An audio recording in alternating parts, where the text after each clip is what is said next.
Hello friends, welcome back to my channel. आज मैं आपके लिए एक नए चाइनीज ड्रामा की एक्सप्लेनेशन लेकर आई हूँ। तो चलिए कहानी की शुरुआत करते हैं। कहानी शुरू होती है शैन से, जो क्लास के लिए भागते भागते एक लड़के से टकरा जाती है और उसकी आइसक्रीम गिर जाती है। वो लड़का उसे देखकर चलने को कहता है। तभी टीचर वहाँ आ जाती है। शैन तो वहाँ से भाग जाती है, मगर वो लड़का लेट आने की वजह से फंस जाता है। शैन अपनी क्लास में चली जाती है। शैन को एक बीमारी होती है जिससे उसे लोगों का फेस धुंधला दिखता है। वहाँ उसकी फ्रेंड मैंग बैठी होती है। बाद में शैन उस लड़के की ड्राइंग बनाती है। मैंग उससे पूछती है कि ये कौन है। वो कहती है कि इस लड़के से मैं सुबह टकराई थी और मेरी वजह से ये फंस गया। मैंग पूछती है कि तुम्हें तो लोगों के फेस ढंग से नहीं दिखते हैं, तो तुमने इसकी ड्राइंग कैसे बनाई। वो कहती है कि मुझे पता नहीं कैसे इसका फेस साफ दिखाई दिया। तभी मैंग उस ड्राइंग को ढंग से देखकर चौंकते हुए कहती है कि ये तो सॉन्ग यू है, ये अच्छा लड़का नहीं है, ये एक नंबर का गुंडा और आवारा लड़का है। मैंने तो सुना है कि ये लड़कियों को भी छेड़ता है, ये बस मोटरसाइकिल चलाता रहता है। वो इस कॉलेज के गुंडों का लीडर है, लेकिन फिर भी लड़कियां उसकी दीवानी है। तुम्हें उससे दूर ही रहना चाहिए। शैन उसकी बात मान जाती है। उस दिन उसे कॉलेज में देर हो जाती है और वो अकेले ही डरते डरते वापस जा रही होती है। मैसेज में चैट करते हुए वो फिर से सॉन्ग यू से टकरा जाती है। उसे सामने देखकर वो डर जाती है और उसे मारना शुरू कर देती है। नेक्स्ट सीन हम अगले दिन का देखते हैं, जहाँ याओ सॉन्ग यू को प्रपोज करते हुए बॉयफ्रेंड बनने के लिए कहती है। सॉन्ग यू मैंग और शैन को आते हुए देखता है। वो याओ से कहता है कि मेरी ऑलरेडी एक गर्लफ्रेंड है। याओ पूछती है कि वो कौन है। तभी सॉन्ग यू जाकर शैन को रोककर कहता है कि कल तुम 2 बार मुझसे टकराई और ऊपर से तुमने मुझ पर हमला भी किया। अब मैं तुम्हें तुम्हारी गलती सुधारने का एक मौका देता हूँ। वो उसे अपने साथ ले जाता है और याओ से कहता है कि ये मेरी गर्लफ्रेंड है। ये देखकर याओ चिढ़ जाती है। बाद में सॉन्ग यू के सारे दोस्त शैन को भाभी कहकर बुलाते हैं। सॉन्ग यू के आने पर शैन उससे कहती है कि मैं तुमसे कोई मतलब नहीं रखना चाहती हूँ। जब वो जाने लगती है तो सॉन्ग यू उसे पकड़कर कहता है कि क्या तुम्हें मुझसे डर लगता है। शैन कहती है कि मैंने तुम्हारी गर्लफ्रेंड बनकर तुम्हारी हेल्प कर तो दी, अब तुम क्या चाहते हो। सॉन्ग यू उसके और पास आ जाता है। वो सोचती है कि क्या ये मुझे छेड़ना चाहता है, लेकिन सॉन्ग यू उसे आइसक्रीम देते हुए उसकी हेल्प के लिए थैंक्स कहता है। आइसक्रीम देखकर वो खुश हो जाती है, लेकिन उसके आइसक्रीम लेने से पहले ही मैंग वहाँ आकर सॉन्ग यू से कहती है कि क्या तुम एक आइसक्रीम से इसे खरीदना चाहते हो। और ऐसा कहकर वो शैन और आइसक्रीम दोनों को लेकर चली जाती है। इसके बाद सॉन्ग यू उसे बार बार रोकता रहता है। कभी वो उसे अपनी बाइक पर जबरदस्ती बिठाकर ले जाता है, तो कभी वो उसके बॉल लगने से रोकता है। एक दिन वो शैन को रोककर पूछता है कि तुम मुझे इग्नोर क्यों करती रहती हो। शैन गुस्से से कहती है कि मैं वॉशरूम जा रही हूँ, मेरी तबीयत खराब हो रही है। बाद में सॉन्ग यू क्लास में उसे कॉफी लाकर देता है और उसे ध्यान रखने के लिए कहता है। शैन सोचती है कि ये इतना बुरा भी नहीं है। ये सब देखकर याओ किसी को कॉल करके कहती है कि अगर तुम वापस नहीं आए तो कोई शैन को तुमसे चुरा ले जाएगा।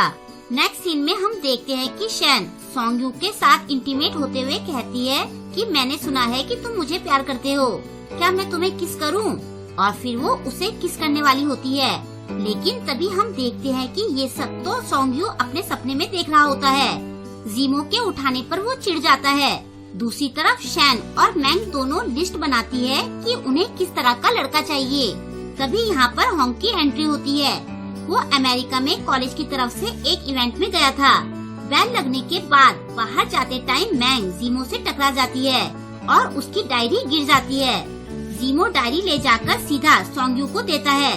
सॉन्ग यू कहता है कि पढ़ाई को छोड़कर इसमें लिखी सारी खूबियाँ मुझ में हैं। और नेक्स्ट डे से वो पढ़ाई में जुट जाता है। वो पढ़ने में खूब मेहनत करता है। फिर जब वो क्लास में जाता है तो वो शैन और होंग को साथ में बैठे देखता है। शाम को शैन और उसके क्लासमेट क्लब में मुंह से नैपकिन पास करने का गेम खेलते हैं। होंग के पास आते आते नैपकिन का पीस बहुत छोटा रह जाता है। शैन मुंह से वो पेपर पकड़ने वाली होती है, लेकिन तभी सॉन्ग यू आकर उसे हटाता है और खुद होंग के होठों से वो पेपर ले लेता है। ये देखकर सब लोग खूब हंसते हैं। होंग उसे अपना इंट्रोडक्शन देते हुए कहता है कि मैं शैन के बचपन का फ्रेंड हूँ, लेकिन सॉन्ग यू उसे साफ इग्नोर कर देता है। आगे होंग कहता है कि मैं स्पेशली शैन के लिए वापस आया हूँ। ये सुनकर सॉन्ग यू उसे घूरकर देखने लगता है। नेक्स्ट डे शैन बाहर पढ़ रही होती है, तभी हॉन्ग उसके लिए उसकी पसंद की आइसक्रीम लेकर आता है। वो खुश होकर आइसक्रीम खाती है। उसके होठों पर आइसक्रीम लगी होती है तो हॉन्ग उसे साफ कर देता है, लेकिन ये सब सॉन्ग यू देख लेता है। वो भी शैन के लिए आइसक्रीम लाया होता है। जीमो सॉन्ग यू से उसकी परेशानी की वजह पूछता है। तभी याओ वहाँ आकर उससे कहती है कि शैन तो तुम पर बिल्कुल भी ध्यान नहीं दे रही है, सिर्फ मैं ही तुमसे सच्चा प्यार करती हूँ और मैं तो उससे ज्यादा सुंदर भी हूँ। सॉन्ग यू उसे गुस्से से कहता है कि भले ही वो मुझे प्यार न करे, लेकिन इसका मतलब ये नहीं है कि मैं तुम्हारे पास आ जाऊंगा। उसके जाने के बाद याओ सोचती है कि जिसे मैं चाहती हूँ उसे पाकर रहती हूँ, और ऐसा सोचकर वो किसी को कॉल करती है और कहती है कि क्या तुम्हें सॉन्ग यू से अपना बदला लेना है। उसकी एक गर्लफ्रेंड है। नेक्स्ट डे शैन सॉन्ग यू के पास जाकर कहती है कि मैं पढ़ाई में तुम्हारी हेल्प कर सकती हूँ। वो पूछता है कि बदले में तुम्हें क्या चाहिए। ये सुनकर शैन उसे कहती है कि तुम्हें मेरा बॉयफ्रेंड बनना होगा। ये सुनकर वो खुश हो जाता है, लेकिन तभी शैन कहती है कि तुम्हें मेरा बॉयफ्रेंड बनने का नाटक करके मेरे साथ ब्लाइंड डेट पर चलना होगा। इसके बाद जब शैन ब्लाइंड डेट पर जाती है तो उसका ब्लाइंड डेट हॉन्ग निकलता है। वो कहती है कि क्या तुम मेरे ब्लाइंड डेट हो। हॉन्ग कहता है कि क्या तुम भूल गई हो कि बचपन में हम दोनों की एंगेजमेंट हो गई थी। तभी सॉन्ग यू कहता है लेकिन अब मैं इसका बॉयफ्रेंड हूँ, तो अब तुम्हें इसे भूल जाना चाहिए। हॉन्ग कहता है कि मैं फिर भी शैन पर नजर रखूंगा। इसके बाद वो तीनों लंच पर जाते हैं, जहाँ दोनों बॉयज शैन के सामने खुद को अच्छा दिखाने की कोशिश करते हैं। दोनों के बीच में जैसे कोई कंपटीशन चल रहा होता है। उन दोनों को ऐसे बिहेव करता देख शैन परेशान हो जाती है, लेकिन एंड में हॉन्ग जीत जाता है। फिर जब दोनों बॉयज वॉशरूम में होते हैं तो हॉन्ग उससे कहता है कि मुझे पता है कि तुम शैन के बॉयफ्रेंड नहीं हो। सॉन्ग यू कहता है कि तुम भी तो उसके बॉयफ्रेंड नहीं हो। हॉन्ग उसे कहता है कि तुम उसे डिजर्व नहीं करते हो। ये सुनकर सॉन्ग यू गुस्से से उसका कॉलर पकड़ लेता है और कहता है कि शैन की वजह से मैं चुप हूँ, वरना तो जितनी बार तुम मुझे दिखाई देते उतनी बार मैं तुम्हें मारता। तभी बाहर से शैन उन दोनों को बुलाती है। तभी हॉन्ग सॉन्ग यू से कहता है क्या तुम्हें पता है कि शैन ने फर्स्ट किस किसे किया था। ये सुनकर सॉन्ग यू गुस्से से उसे मारना शुरू कर देता है, लेकिन तभी शैन वहाँ आ जाती है और वो सॉन्ग यू को डांटने लगती है। हॉन्ग उसे कहता है कि शायद सॉन्ग यू को मेरे बारे में कुछ गलतफहमी हो गई है। नेक्स्ट डे शैन के फादर, जो कि कॉलेज के प्रिंसिपल हैं, वो शैन को डांटते हैं। वो कहते हैं कि तुम एक नकली बॉयफ्रेंड बनाकर ले गई और फिर वो दोनों तुम्हें लेकर आपस में लड़ने लगे। अब सारे कॉलेज को इस बारे में पता चल गया है। तुम्हारी वजह से मेरी नाक कट गई है। शैन कहती है कि ये सब एक गलतफहमी है। उसके फादर उसे ग्राउंड के राउंड मारने की सजा देते हैं। राउंड मारते टाइम सॉन्ग यू उसके पास आकर माफी मांगता है। वो कहती है कि कोई बात नहीं, आखिर तुमने मेरी जान बचाई थी। ये सुनकर सॉन्ग यू पूछता है कि ये कब हुआ। शैन उसे बताती है कि 1 साल पहले मेरा एक्सीडेंट हुआ था और तब एक लड़के ने मुझे हॉस्पिटल पहुंचाया था। अगर वो लड़का टाइम पर मुझे हॉस्पिटल नहीं ले जाता तो शायद मैं मर जाती। शैन को हॉस्पिटल पहुंचाने वाला सॉन्ग यू ही था। वो कहती है कि उस दिन से मेरे दिल में बस तुम ही हो, और ऐसा कहकर वो उसे किस कर देती है। किस करने के बाद वो वहाँ से भाग जाती है। बेचारे सॉन्ग यू की तो नोज ब्लीड होने लगती है।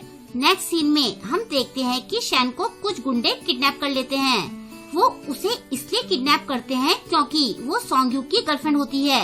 शैन पूछती है कि तुम लोग कौन हो। उनका लीडर कहता है कि सॉन्ग यू की वजह से हम लोग 6 महीने जेल में रहे थे। शैन कहती है तो क्या तुम उसका बदला मुझसे लेना चाहते हो। वो कहता है कि हम लोगों ने इतनी सुंदर लड़की से कभी मजे नहीं लिए हैं। शैन वहाँ से भागना चाहती है, लेकिन उन लोगों से वो भाग नहीं पाती।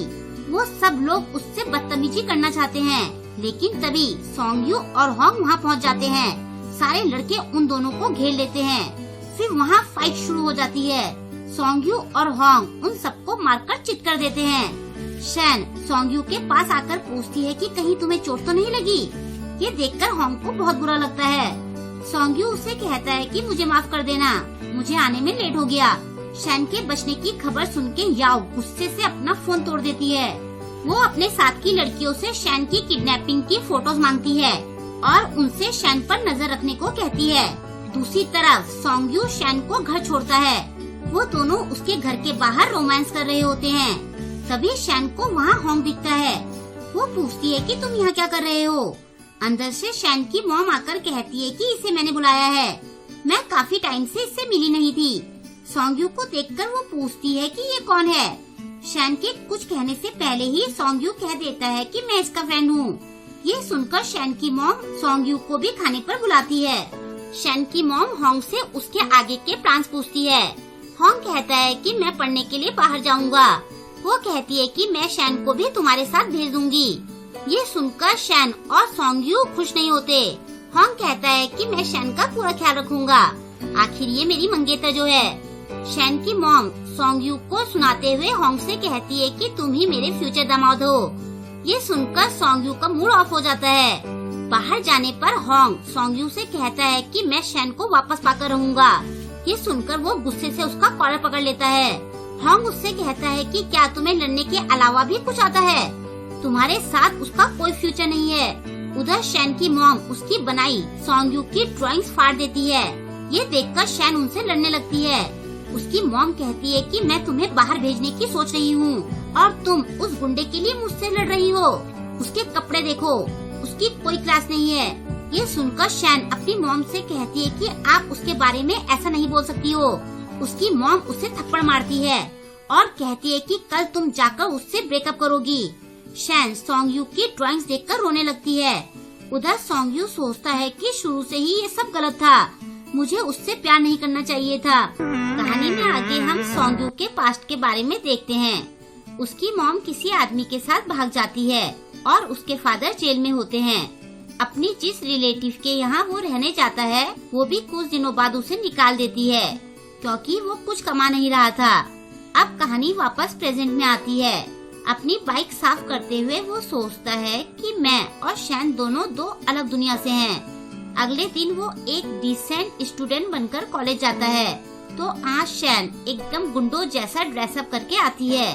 वो जाकर शैन को हक करता है। शैन अपनी मॉम की तरफ से उससे माफी मांगती है। आज शैन का बर्थडे होता है तो वो दोनों खूब मस्ती करते हैं। शैन आज बहुत खुश होती है। फिर सोंगयू उसे एक लॉकेट गिफ्ट करता है जिससे खुश होकर वो सोंगयू को किस करती है, लेकिन कोई उनकी किस करते हुए फोटो खींच रहा होता है।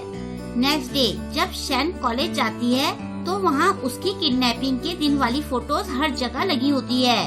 क्लास में जाने पर भी लोग उसके ऊपर कूड़ा गिराते हैं। लोग बातें करते हैं कि इसे तो गुंडे उठाकर ले गए थे, जरूर उन्होंने इसके साथ कुछ न कुछ तो किया होगा। याओ बड़े मजे लेकर ये बातें सुन रही होती है। तभी होंग आकर उसे सहारा देता है और उसे अपने साथ ले जाता है। बाहर सोंगयू उसे रोककर पूछता है कि तुम रो क्यों रही हो। वो होंग से कहता है कि ये मेरी गर्लफ्रेंड है, मैं इसे संभाल लूंगा। शैन उसे वहाँ से जाने को कहती है। वो कहता है कि जिसने ये किया है मैं उसे छोड़ूंगा नहीं। शैन उस पर चिल्लाते हुए कहती है कि ये सब तुम्हारी वजह से हुआ है, तुम्हारी वजह से वो मुझसे इतनी नफरत करते हैं। आगे वो कहती है कि मैं कभी तुम्हें पसंद नहीं करती थी, आज से हमारे बीच में सब खत्म हो गया है। ऐसा कहकर वो चली जाती है। होंग सोंगयू को शैन से दूर रहने को कहता है। शाम को घर में होंग शैन से कहता है कि मैं कॉलेज में सब संभाल लूंगा, तुम टेंशन मत लो। खाना खाने के बाद वो शैन के लिए आइसक्रीम लाता है, लेकिन आइसक्रीम खाते हुए शैन सोंगयू को याद करते हुए रोने लगती है। उसे याद आता है कि याओ ने उसे बताया था कि उसके स्टेटस को मैच करने के लिए उसे डेट करने और उसके लिए गिफ्ट खरीदने के लिए सोंगयू ने अपनी बाइक बेच दी। आगे याओ ने कहा था कि तुम्हारे सेल्फिश प्यार की वजह से सोंगयू अपना वजूद खोता जा रहा है। वो पूरी तरह से रो रही होती है। होंग उससे कहता है कि क्या तुम उसे इतना प्यार करती हो? तुम्हें उसका चेहरा तो साफ दिख जाता है, लेकिन मेरा दिल क्यों नहीं दिखता? मैंने तुम्हें पहले प्यार किया था, हम दोनों पहले कितने खुश थे, लेकिन उसके आते ही सब बदल क्यों गया? इसके बाद होंग उसे अपने घर में कैद कर देता है। उधर कॉलेज में शैन के बारे में पूछने पर मैंग सोंगयू को बताती है कि शैन तो होंग के घर में शिफ्ट हो गई है। सोंगयू जबरदस्ती होंग के घर में घुस जाता है। जब वो शैन के रूम में जाता है तो वहाँ शैन डरी सहमी सी बैठी होती है। ये देखकर सोंगयू गुस्से से पागल हो जाता है। वो होंग को मारना शुरू कर देता है। दोनों लड़ने लगते हैं तो जीमो और मैंग उन्हें छुड़ाते हैं। तभी मैंग देखती है कि शैन खिड़की से बाहर कूदने वाली होती है। ये देखकर सबकी हालत खराब हो जाती है, लेकिन वो लोग शैन को कूदने से रोक लेते हैं। जब हॉस्पिटल में शैन को होश आता है तो वो किसी को नहीं पहचान पाती है। सोंग्यू के पूछने पर डॉक्टर बताते हैं कि शायद शॉक की वजह से शैन की मेमोरी चली गई है। सोंग्यू पूछता है कि उसकी मेमोरी कब तक वापस आ जाएगी। डॉक्टर कहता है कि ये 1 दिन, 2 दिन, 1 हफ्ते या 1 महीने में कभी भी वापस आ सकती है, या शायद फिर उसकी मेमोरी कभी वापस ही ना आए। सोंग्यू सोचता है कि ये सब मेरी वजह से हुआ है। हर बार मैं तुम्हें प्रोटेक्ट करने में फेल हो जाता हूँ। जब से तुम मेरे साथ हो तुमने परेशानी ही झेली है, लेकिन मैं तुम्हारी मेमोरीज वापस लाकर रहूँगा। नेक्स्ट डे वो शैन को रास्ते में रोकता है और उसे अपने साथ चलने को कहता है। शैन पूछती है कि तुम कौन हो? वो कहता है कि मैं तुम्हारा बॉयफ्रेंड हूँ। शैन कहती है कि तुम्हारे जैसा लड़का कभी मेरा बॉयफ्रेंड नहीं हो सकता, और ऐसा कहकर वो चली जाती है। नेक्स्ट डे सोंग्यू एक डिसेंट बॉय बनकर ट्राई करता है। वो पूछता है कि क्या अब तुम्हें कुछ याद आया? शैन कहती है कि क्या तुम ये कपड़े पहनकर स्कूल खेल रहे हो? फिर 2 दिन बाद सोंग्यू बिल्कुल वैसा गेटअप बनाकर जाता है जैसे गेटअप में वो फर्स्ट टाइम शैन से टकराया था। वो सेम प्रोसेस रिपीट करता है जैसे शैन उससे टकराई थी। उसे सामने खड़ा देखकर शैन को सब याद आने लगता है। फिर वो सोंग्यू के गले लगकर रोने लगती है। वो कहती है कि मैंने तुम्हारे साथ बहुत बुरा किया और फिर भी तुम मुझे इतना प्यार कर रहे हो। सोंग्यू कहता है कि मैं तुम्हारा साथ कभी नहीं छोड़ूंगा।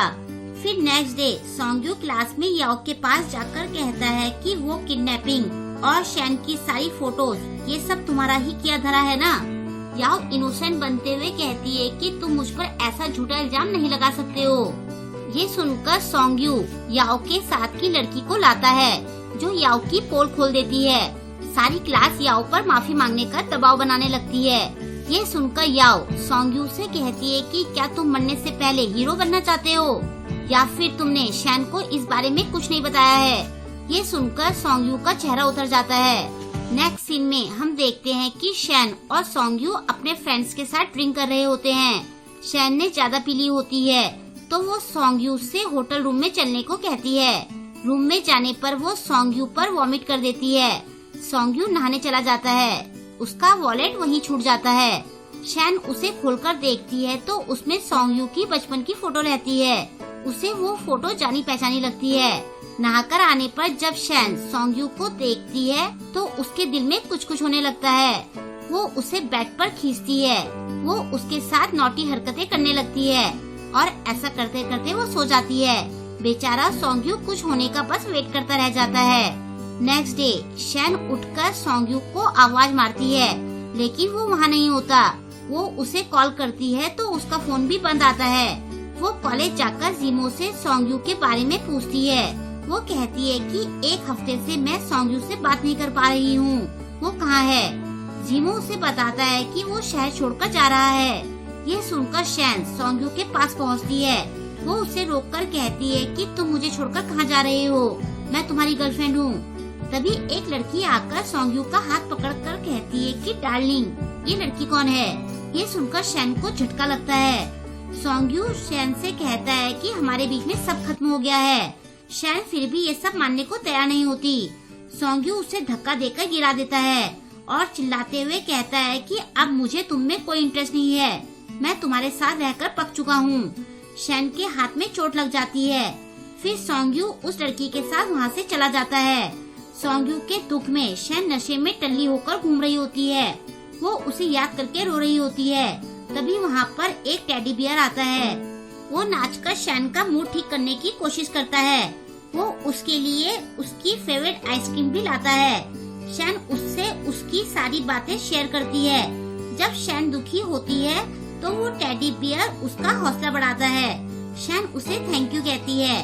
शैन के जाने के बाद हम देखते हैं कि वो टेडी बियर तो सोंग्यू होता है, लेकिन अचानक से वो बेहोश हो जाता है। हॉस्पिटल में डॉक्टर सोंग्यू को बताते हैं कि उसे कैंसर है और उसे तुरंत अपना इलाज करवाना होगा। कुछ टाइम बीतने के बाद उसके बाल झड़ने लगते हैं। वो शैन के साथ खुश रहने की प्रे करता है। फिर एक दिन डॉक्टर उसे बताते हैं कि कैंसर उसकी बॉडी में फैल चुका है और उसके बचने के चांसेस बहुत कम है। वो जो करना चाहता है उसे कर लेना चाहिए। फिर जीमो उसके पास शैन की शादी का कार्ड लाता है। ये देखकर वो बहुत रोता है। शैन अपनी शादी की शॉपिंग कर रही होती है। सोंग्यू उससे मिलने पहुंचता है। शैन उसे अपने मंगेतर से मिलवाती है। उन्हें इतना करीब देखकर सोंग्यू को काफी हर्ट फील होता है। फिर शैन अपनी वेडिंग ड्रेस पहनकर सोंग्यू को दिखाती है। उसमें वो बहुत सुंदर लग रही होती है। वो पूछता है कि तुम्हारा मंगेतर कहाँ है। शैन कहती है कि वो मेरे सामने खड़ा है। ये सुनकर सोंग्यू चौंक जाता है। शैन कहती है कि क्या बस तुम्हें ही झूठ बोलना आता है। हम देखते हैं कि पहले भी जब उसने शैन को सोए में बोला था कि मैं तुम्हारे साथ और रहना चाहता हूँ, तो उस टाइम शैन उठी होती है। उसे लग जाता है कि ये मुझसे कुछ छुपा रहा है। शैन ने छुपकर ये भी देख लिया था कि जिस लड़की के साथ होने का सोंग्यू नाटक कर रहा था, असल में वो उसकी कजन थी। वो सोंग्यू से मिलने हॉस्पिटल भी जाती थी, लेकिन सोंग्यू बेहोश रहने की वजह से कभी ये जान नहीं पाया। वो कहती है कि तुमने कभी मेरा साथ नहीं छोड़ा था, तो भला मैं तुम्हारा साथ कैसे छोड़ देती। फिर वो अपने घुटनों पर बैठकर रिंग के साथ उसे शादी के लिए प्रपोज करती है। भला सोंग्यू उसे कैसे मना कर सकता था। वो कहती है कि तुम्हारे ठीक होते ही हम शादी करेंगे। फिर वो सोंग्यू की बहुत सेवा करती है।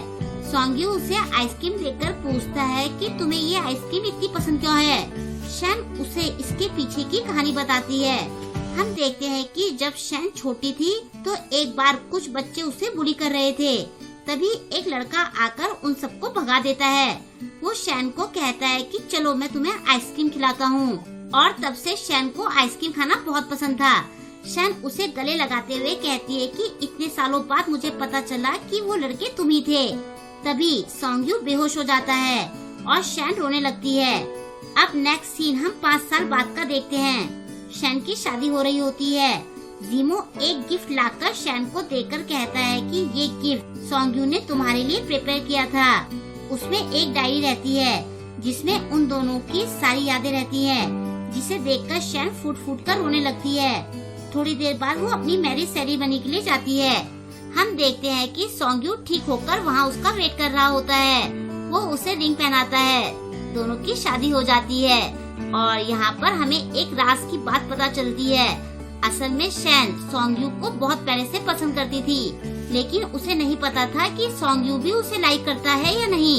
इसके लिए वो होंग की हेल्प लेती है। एंड में वो सोंग्यू को किस करती है और यहीं पर इस ड्रामा की हैप्पी एंडिंग हो जाती है। आई होप कि आपको आज का ये ड्रामा पसंद आया होगा। आपको ये ड्रामा कैसा लगा मुझे कमेंट करके जरूर बताएं और वीडियो को लाइक और शेयर करना ना भूलें। अगर अभी तक आपने मेरे चैनल को सब्सक्राइब नहीं किया है तो प्लीज मेरे चैनल को सब्सक्राइब कर लें और लेटेस्ट वीडियोस की नोटिफिकेशन पाने के लिए बेल आइकन को प्रेस करना ना भूलें। मिलते हैं जल्द ही नेक्स्ट ड्रामा के साथ। Thank you.